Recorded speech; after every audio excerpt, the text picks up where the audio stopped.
ট্রাম্পের কাছে কেন ক্ষমা চাওয়ার কথা বললেন কানাডার প্রধানমন্ত্রী?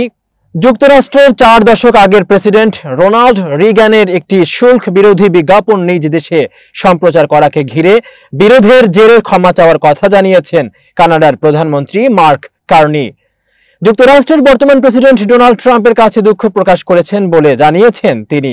ওই বিজ্ঞাপন সম্প্রচারকে কেন্দ্র করে কানাডার উপর ভীষণ চটে যান ট্রাম্প।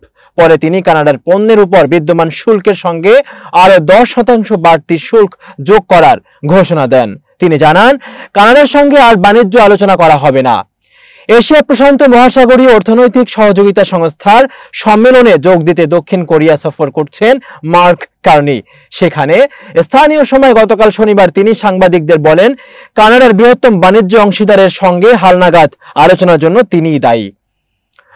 অন্টারিওতে প্রচারিত ওই বিজ্ঞাপনের প্রসঙ্গে কানাডার প্রধানমন্ত্রী মার্ক কার্নি বলেন, আমি প্রেসিডেন্ট ট্রাম্পের কাছে দুঃখ প্রকাশ করেছি। তিনি বেশ ক্ষুব্ধ ছিলেন। মার্ক কার্নি আরো বলেন, প্রধানমন্ত্রী হিসেবে যুক্তরাষ্ট্রের প্রেসিডেন্টের সঙ্গে সম্পর্ক রক্ষার দায়িত্ব আমারই। যুক্তরাষ্ট্র সরকারের সঙ্গে বৈদেশিক সম্পর্কের বিষয়টি দেখভাল করে ফেডারেল সরকার। কার্নি বলেন, ঘটনা তো ঘটেই, ভালো মন্দ দুটোই। আমি দুঃখ প্রকাশ করেছি।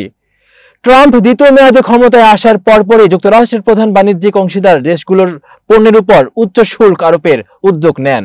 ট্রাম্পের এই উদ্যোগের পর ধনী দেশগুলোর জোট G7 ভুক্ত একমাত্র দেশ কানাডা, যারা যুক্তরাষ্ট্রের সঙ্গে এখন পর্যন্ত শুল্ক বিষয়ে কোনো চুক্তিতে উপনীত হতে পারেনি। এতক্ষণ বার্তা বৈঠকের সাথে থাকার জন্য ধন্যবাদ। নতুন নতুন তথ্য সংবাদ পেতে বার্তা বৈঠকের ইউটিউব চ্যানেল এবং ফেসবুক পেজের সাথেই থাকুন।